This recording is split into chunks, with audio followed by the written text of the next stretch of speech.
खड़ खड़ खड़ खड़। ट्रेन द्रुत गति से भागी चली जा रही थी। संध्या काल का समय था। तेज बारिश और बीच बीच में बिजली की चमक वातानुकूलित कोच की खिड़कियों से अपनी उपस्थिति दर्ज करा रही थी। केबिन का एकांत और यह भयावह मौसम मुझ जैसे डरपोक आदमी को और डरा रहा था। थोड़ी देर बाद गाड़ी के पहियों की रफ्तार कम हुई और एक मध्यम से स्टेशन पर गाड़ी रुकी। बारिश इतनी ज्यादा थी कि मैं स्टेशन का नाम नहीं पढ़ पा रहा था। मैं अपने केबिन में अकेला था और इस उधेड़बुन में था कि कोई सहयात्री आए जिससे वार्तालाप करते करते आगे का रास्ता आसानी से काटा जा सके और एक अंदरूनी भय जो मेरे अंदर जागृत हो चुका है उससे मुझे निजात मिल सके। तभी किसी ने केबिन का दरवाजा खटखटाया और एक शांत सा दिखने वाला व्यक्ति केबिन में दाखिल हुआ। अपना सामान आदि व्यवस्थित करने के बाद वो मेरी तरफ देखकर मुस्कुराया और मेरी तरफ हाथ आगे बढ़कर उसने अपना परिचय दिया। मैं मिस्टर घोष। वो बोला, मैं कोलकाता जा रहा हूँ पुनर्जन्म से संबंधित एक कार्यशाला में भाग लेने के लिए। मैंने उसे बताया कि मैं कानपुर में व्याख्याता के पद पर हूँ और पटना जा रहा हूँ। उसने कुछ खाने का सामान निकाला और मुझसे भी खाने हेतु आग्रह किया, किंतु मैं बहुत ही सशंकित व्यक्तित्व का प्राणी।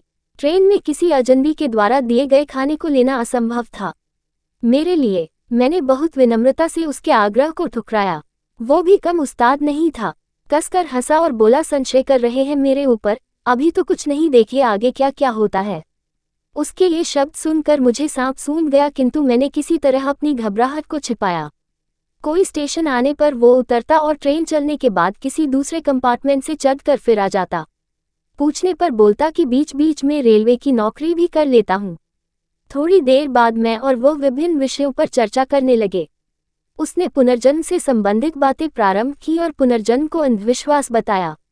थोड़ी देर बाद उसने मुझसे पूछा कि क्या आप भूत प्रेत पर विश्वास करते हैं। मैंने कहा बिल्कुल। वो जोर से हंसा और बोला, ये सब बकवास है। मुझे भूतों पर विश्वास था, किंतु वो भूतों के अस्तित्व को नकारता रहा। रात अपने यौवन पर पहुंच चुकी थी। चर्चा उपरांत मैं वातानुकूलित प्रथम श्रेणी की कक्ष में सोने का प्रयास कर रहा था। अचानक मुझे ऐसा अनुभव हुआ कि कोई मेरे गले पर गर्म अंगार रख रहा है। मैं हड़बड़ा कर उठा। कहीं कोई नहीं। मेरे अलावा उस कक्ष में मेरा वही सहयात्री था जो सामने की बर्थ पर लेटा घोड़े बेंच कर सो रहा था। मैं फिर सोने का प्रयास करने लगा। अभी आंख लगी ही थी कि मुझे अपने पेट पर बहुत तेज दबाव और हंसने की तेज आवाज सुनाई दी। मैं घबरा कर उठा तो देखा कि सहयात्री बर्थ पर नहीं था। लगभग 1-2 मिनट बाद वो आया और बोला, जनाब सोए नहीं। मैंने अपनी घबराहट रोकते हुए उससे कहा, अभी नींद नहीं आ रही, और मैंने अपने बैग से एक मैगजीन निकाली और पढ़ने का नाटक करने लगा। सहयात्री भी बर्थ पर लेट गया और कुछ देर में उसके खर्राटे केबिन में गूंजने लगे। मैं भी थोड़ा निश्चिंत हुआ और बर्थ पर आंख बंद कर लेट गया। ट्रेन कभी धीमी होती कभी रफ्तार पकड़ लेती, लेकिन मेरे दिल ने अब तेज रफ्तार ही पकड़ रखी थी। भय और घबराहट के कारण लघुशंका की इच्छा अपने आप जीवित हो जाती है। और मैं टॉयलेट की तरफ मुड़ जैसे ही मैंने टॉयलेट का दरवाजा खोला वो सहयात्री मुझे अंदर दिखा और मैं चिल्लाते हुए अपनी बर्थ की तरफ भागा। देखा तो वो सहयात्री इत्मीनान से अपनी बर्थ पर सो रहा है। मैंने घबराहट में उसे जगाया। वो बोला, अरे क्या हुआ? इतना मासूम लग रहा था, वो जैसे कुछ जानता ही ना हो।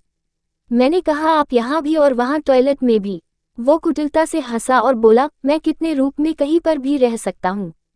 घबराहट के मारे मैं पसीने से तरबतर बिल्कुल निर्जीव सा खड़ा उसके सामने। वो बोला, तुम्हें भूतों पर विश्वास था ना? तुम्हें तुम्हारे विश्वास का प्रमाण देना था। तुम्हारे जैसे लोगों के कारण ही हम भूत पिशाच लोगों का अस्तित्व है। इतना कहकर वो मेरी आंखों के सामने से अचानक गायब हो गया। मैं डर के मारे अवाक और निर्जीव सा अपनी बर्थ पर बैठा था। तभी केबिन के अंदर टिकट निरीक्षक आया। उसका चेहरा देखकर मुझे बेहोशी छाने लगी, क्योंकि यह वही सहयात्री था मेरा। और वो टिकट चेक कर मुस्कुराता हुआ चला गया। समाप्त।